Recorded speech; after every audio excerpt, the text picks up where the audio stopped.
Now we'll discuss regarding void marriages and void marriages as provided under Section 11 of the Act.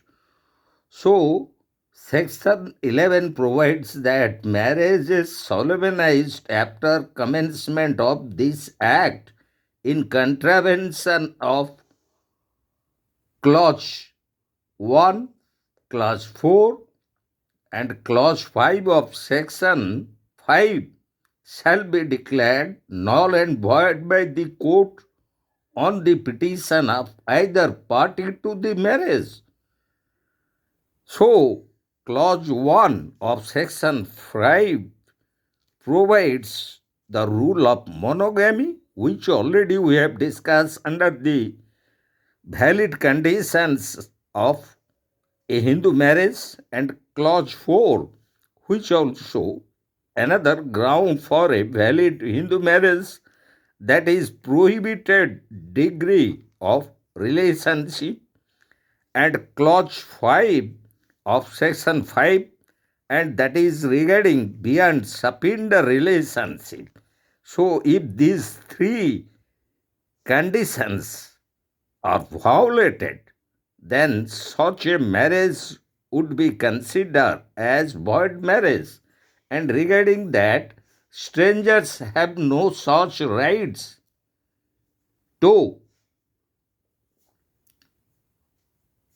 petition the court.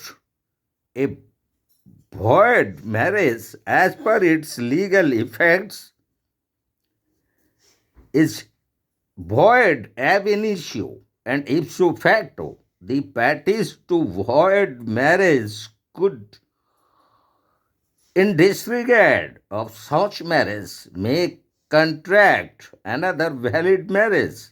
Hence, a declaration of nullity from the court is not required.